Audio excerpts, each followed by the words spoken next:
چوکۍ هنچاره چې کوم دی ینګ هلک دی خو ډېر سیک او ډېر بل شان سړی دی.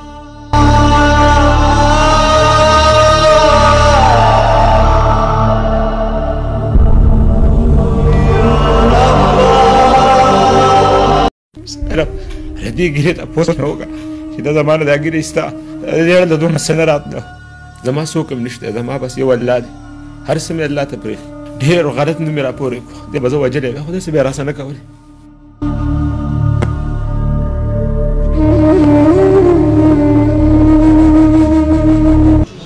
جناب تاسو ویډیو وکتل کنه، دا امیر صاحب دی او چرته د بیلچې وغیره څه نور غلام لا شوې ده او دی پکې جیل ته کړی دی. آیا د ګناه کړی نه ده کړی، د اوسه پورې به ګناه ثابت نه ده. صحیح ده، شریعت موږ ته څه وایي، دا اسلام جمهوریت پاکستان دی، دا د اسلام په نوم آزاد شوی دی. صحیح ده، ګور یو کس ته جبر استعمالی، د جبر بیا جواب نشته. صحیح ده، اوس یو افسر دی په پولیسانو کې ډېر زبردست خلک هم شته ماشاءالله. زه به خپله د افسرانو سره میلاو شوی یم، یقین په الله وکړم داسې عزت راکړی والله چې زه یم ما وي که زه وزیر اعلی یم، ډېر ښایسته ښایسته کسان پکې شته، خو بد هم پکې شته او په بد تاسو بیا پته ده بیا ټوله نظام بیا بدنامیږي. د دې امیر صاحب تاسو خبره ټوله واورېده که نه. ګوره شریعت تا ته وایي لاس کټ که چې بچا دې ثابت کړه، الله گواهان دي ثابت ته دغه نه پس لاس ته نو ګوره ثابت شوی په نه ده او د الله بنده خسته غټه ګیره سنت دا چا نسبت ته تر تو وایا د دې ګیر نسبت د چاس نعوذ بالله دا خو ته نبی اسلام د ګیر نیولې دا ګیره چې ما پرېخې ده الله دې نګي دا زما څه د پلار قانون خو نه دی، نه زما د شاعرانو د نیکونو د پلانو د ډنګرو د بزرګانو قانون نه، دا د نبی علیه الصلاۃ والسلام د مخ مبارک صدا ګیره ده. څومره انبیاء علیه الصلاۃ والسلام چې راغلي 1,24,000 لګبګ یو د ثابت کی چې داغه د ګیره نه د ټولو ګیره دي ماشاءالله. مد الله بنده کورسو کې د الله بنده ټول مخ کې خو دې د کسنا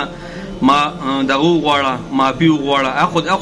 د الله د باز دا ګیره بوس وړه کوي دا یو سړی لکه زمان چې دا یو سړی څوک لري کو دا لګه پاتې شي کنه نو ستای د ګیره سره سوې مده تر ته دا وای تعالی قانون اجازه درکړي کو د پاکستان په قانون کې د غل نه ګیره لري کولی ز خپل ویډیو عالم زما زرت کوم سانه. صحیح ده، کو د پاکستان قانون کې دا ګیره لري کول و غیره او په دې لګه شان خبره اتره کې نو زما دا ویډیو بیا غلطه ده، تاسو په خپل واوري او کو نه کنه تر د اختیار بیا چا درکړي تا ته قانون په حواله شوی ته بدا چل کې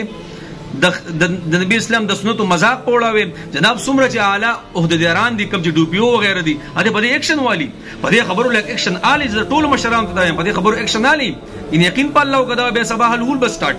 وی وخا وی ټکوا ریمان دونه په والا او ثابت تو کو بلاست پرې کا ډیر سنگینه صدا ورکا نو توس ګیره پسې مړه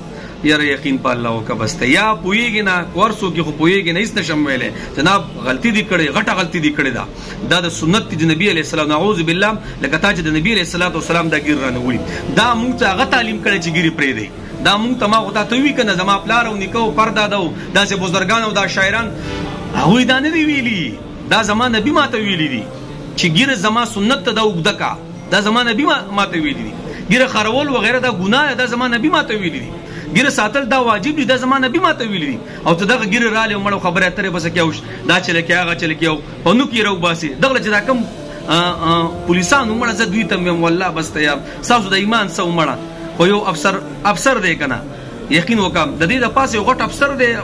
د جهانونو باچا دی الله هغه به ګورو دیتا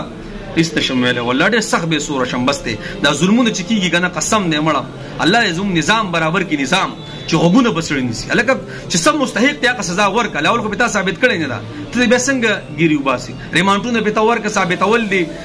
شوی نو بس دا ګیری دا سنت دا ظالمت د دین نسبت خو چا سره دی قسم نه ایمان بخلاص شد الله بندا دا چاري یو کسته توبه واسه ایمان تازه کلمه وایا یند علماء ته پوسو کا حد تی د ګیری کړي د انسانيت حد تی کړي جناب برای مهرباني زمون پولیس ډپارټمنټ کې ماشاءالله ډیر زبردست افسران دي ډیر زبردست چې کوم اعلاني طبقه ول ډیر فانټاستیک خستان داس کې ملاويږي خسته اخلاق او کردار کوي خدا باز نیم پکې راشي تاسو ته پته ده ګوره خان چې یو عالم غلط کارو کې ټول علما پیادي دا ګوره زمونږ د پښتنو طریقه ده دا زمونږ د پښتنو مضبوط رواج دی نو جناب دا بازي باز داغونه مپرې دی زما مشرانو ته خواسته کوم چې پولیسو ګيري د لک اکشن واخلي لک تاسو وګورئ چې دا اولي وجه صدا الله دې موږ معاف کړي. دغه کستم ما معذرت زما په خبرو باندې تخبشوي، زما معذرت کوم، ډیر معذرت. خو بهر کې خبره د اسلام سره ده، خبره د سنت سره ده. الله اکبر کبیره. د یو نبی هم داسې نشته چې دغه د ګیره نه، ټول انبیاء ګیره دي. یو صحابي دی ما څوک ثابت کی، یو بزرګ دی ما څوک ثابت کی چې د ګیره نه و، ما دې ثابت کی زب خپل ویډیو والم دا. نو دې خو یو نسبت ته د الله بنده، الله دې موږ معاف کړي. بس یار اس نه شوې لمړ دا ویډیو باندې دی او درز به یو وځي پیالي شي جنساګي. خو بهر کې چې الله نبی سبا ته پوسونه کی په قیامت کې. بس الله دې موږ معاف کړي.